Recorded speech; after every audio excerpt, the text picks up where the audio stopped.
So ayan, nandito tayo sa dermatologist.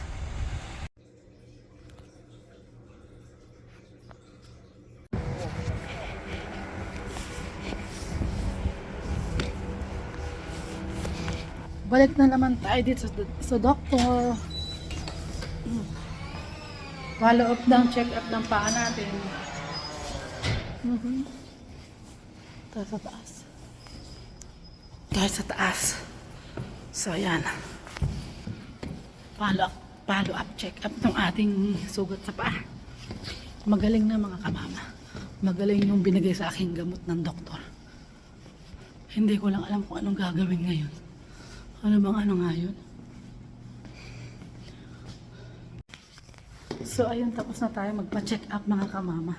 Kinayod lang yung paa natin at medyo magaling na daw. Konti na lang daw. Pabayaan ko na lang daw na maghilom ng pusa.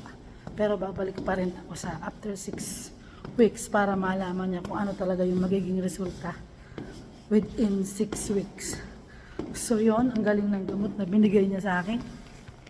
Napakagaling ng gamot kasi tagal ko nang iniinda tong aking sugat pero hindi ko pinapacheck up. Ay napakabilis palang pagalingin. Sana dire-diretso na nga. Wala nang binigay sa akin gamot. Kasi pa galing na daw, parang kunting-kunti na lang. Nilagyan niya ng hydrogen peroxide. So yun, pauwi na tayo mga kamama.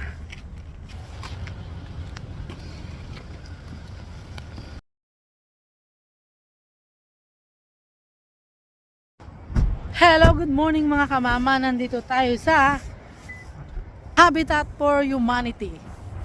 Yan, nandyan tayo. Maningin-ningin tayo ng mga pinaglumaan nila pero sa ibang tao ay bago pa. Di ba? Tingin lang tayo dito kung may mabibili. Kasi galing tayo sa dermatologist para sa paa natin. So ngayon, daan tayo dito sa Habitat for Humanity. Oh wow.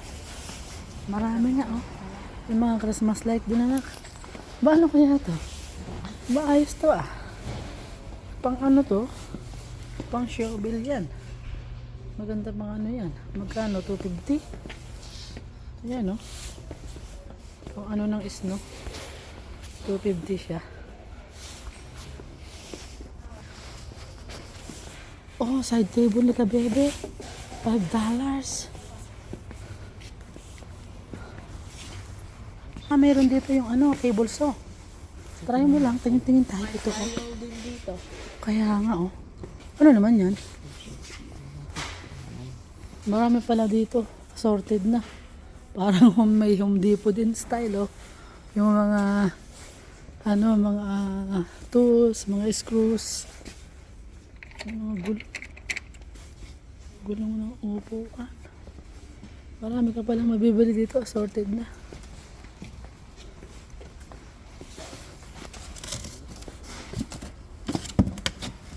Patungan 30 lang. Eh, di ba may patungan ka na?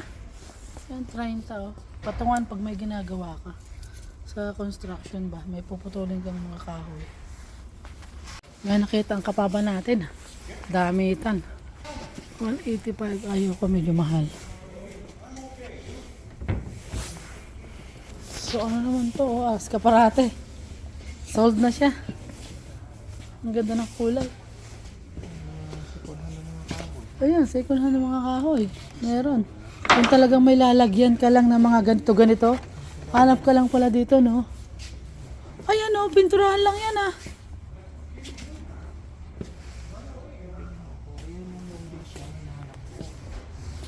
Ganda nitong baseboard na yan, no? Mga baseboard. Dito ka makakakuha ng mga kahoy na second hand. Kung naggawa ka sa bahay mo, kinulang ka, yan o, pwede kang mamili.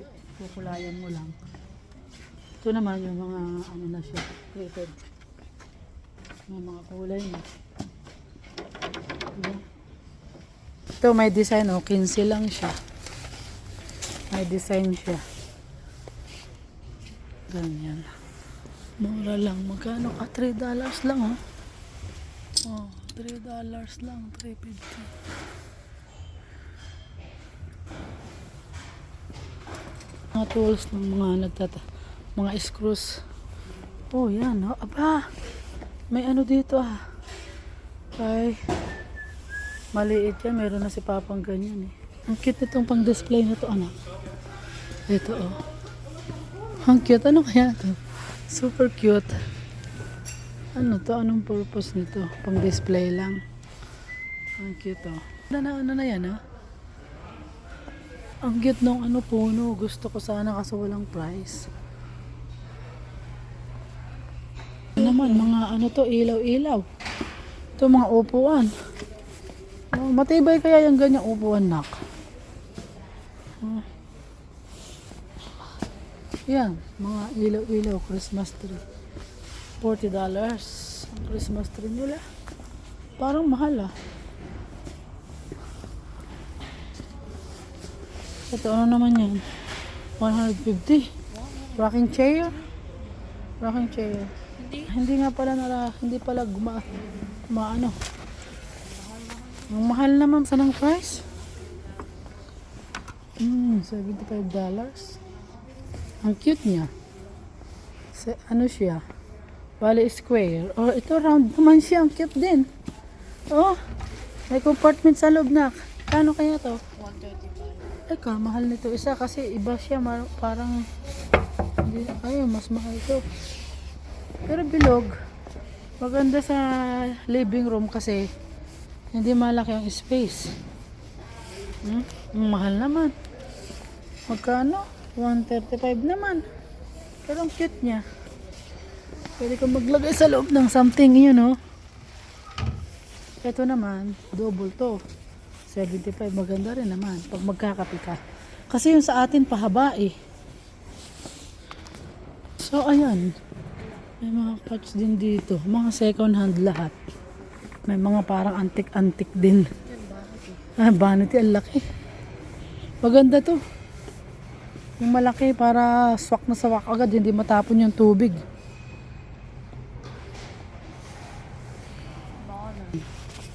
$25, $85, 25. Yung malaking Sony. Magkano yung Sony na yun? $40 yan. Yung Sony na yan. May 35. Itong isa na to, walang remote. 85. Samsung naman to. Pwede to sa bahay, oh. Sa baba. May machine, $80. Ano to?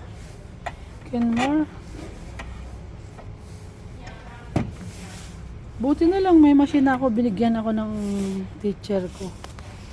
Mahal din pala oh, second hand $80. Mahal pala ang machine. Ang mahal naman yan, 140. Mahal din. Kaya nga. Kung mga 50 yan, pwede yan. Kaya lang 50 ito, magkano to? Pag isang tunak, check mo to. Oh, hirap buksan, no? Ayoko niyan.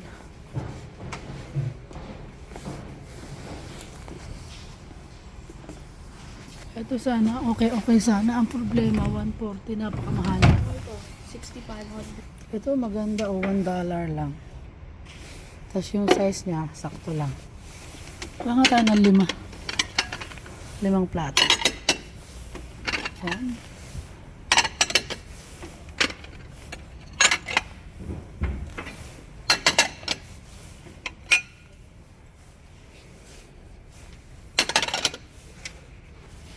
$0.50 yung cup. So, ito kaya 50 rin. Yung platito 50 rin. Marami naman akong plato sa bahay, kaya lang mukhang matibay ito eh. Makapal siya. Yung mga baso, tigit tayo yung transparent. Pwede kaya ito sa kape.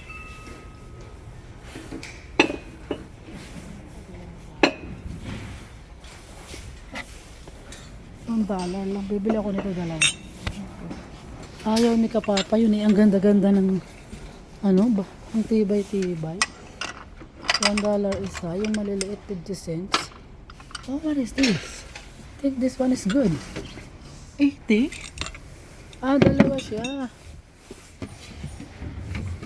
Dalawa. Ah, so 80 naman. Ang mahal.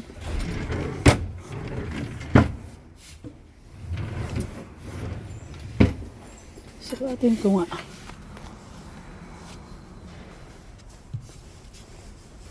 Ay, magkabukod eh. Ngayon kung 80 yan. Sana is dalawa is 80 yan. Maganda yun, no? Kaso kung 80 isa, mahal. Pero kung dalawa, pwede. Marami kang mapipili, pero syempre hindi mo bibilin dahil hindi naman kailangan. Ay, mahilig akong marami naman akong mug, kaya lang try ko itong transparent. So yan, maganda to ah.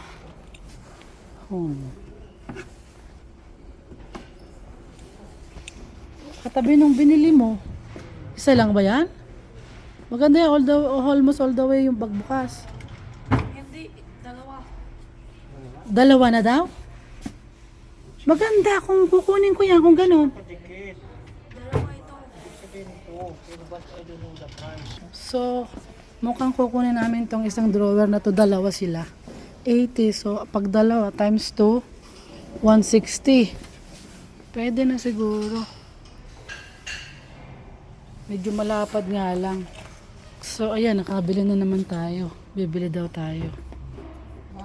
Ito pang ano ni Kapapa. Bumili din siya. $6. $1.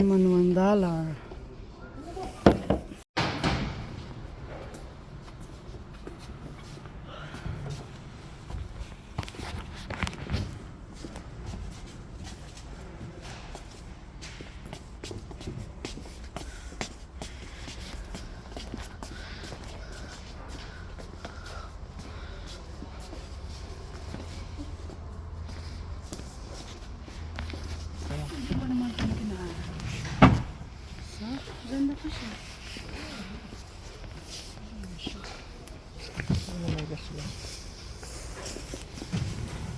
See? So, ayun, nakakuha po tayo ng mabibili dito sa ano na to, humanity na to. So, yan, drawer na napakaganda bago pa. Yun nga lang, medyo may kamahalan din.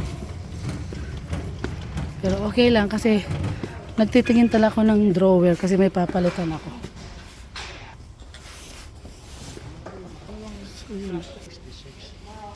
So ayun, nakabili po tayo ng titingin lang pero nakabili.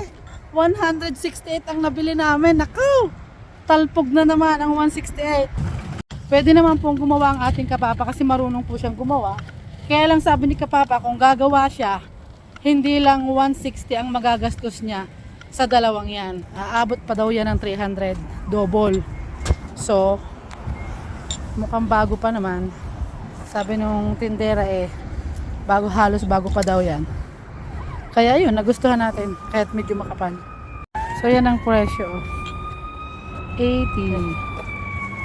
So, ayun, nakabili tayo ng drawer natin tsaka dalawang basong maliit. Tsaka yung pang gamit ni Papa sa pagpapanday. Sa semento yata yun. Or pag nag-aano siya, pag nagmamasilya. So ngayon pupunta tayo sa cookie. Yung tindahan ng pupunta tayo dun sa kasi gusto ng kabebe natin yung crumble cookie daw dito sa Sherwood Park. So hanapin natin. Crumble cookie, where are you? My son likes to eat the crumble cookie. Is on the right. Oh, on the right daw. Where's it?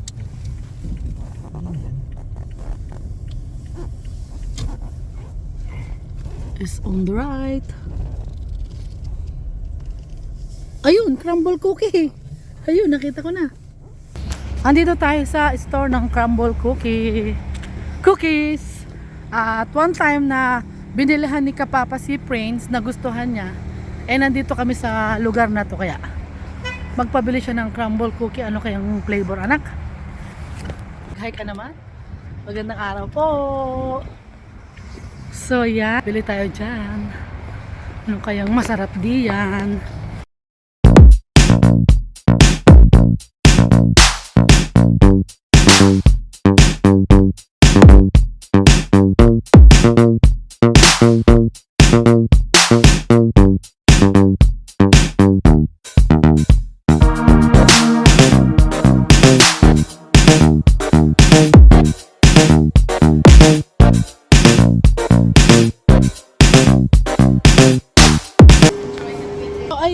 nakabili na ang mag-ina. Nasa si Papa, anak? Hindi po. Asan yung car natin?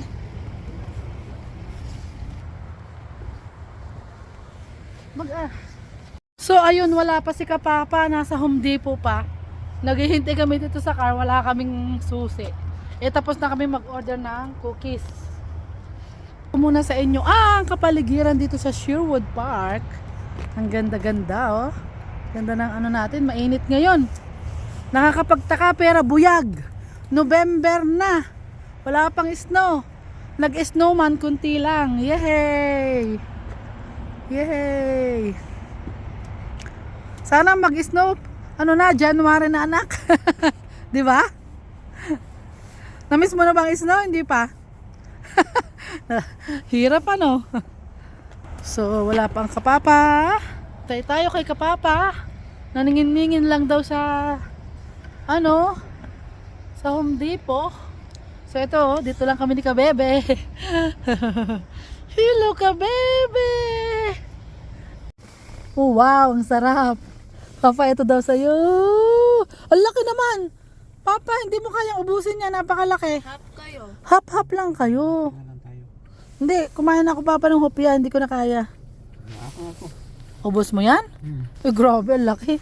Ayun sa kanya, ano kaya? Ayun, oh. Ang laki ng crumble. Dito na sa bahay yung nabili natin. Pupunasan ngayon natin. Punas-punasan lang natin bago natin ipasok.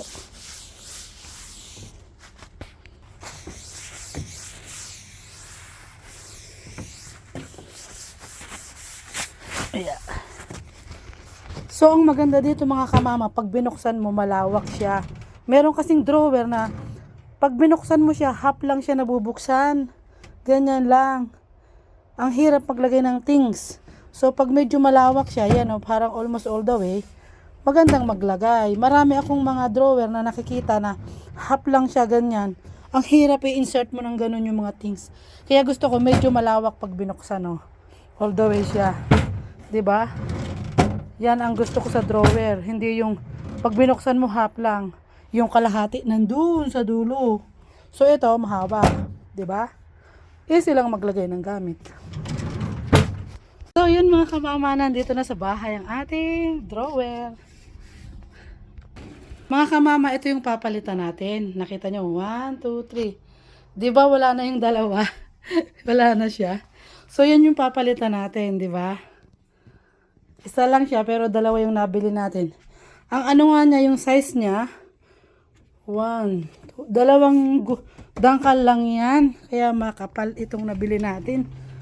Sobra sa dalawang dangkal. 1. Oh, dalawang dangkal at kalahati. Pero okay lang, at least maganda naman siya. Maraming mailalagay.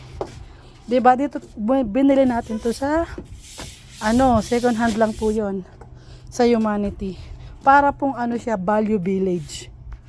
Yan, naipasok na natin, napakaganda. Mukhang mamahalin. Kaya lang itong isa natin ay ililipat natin para ma-move natin to. Mga kamama, thank you for watching. Don't forget to like and subscribe. Bye-bye.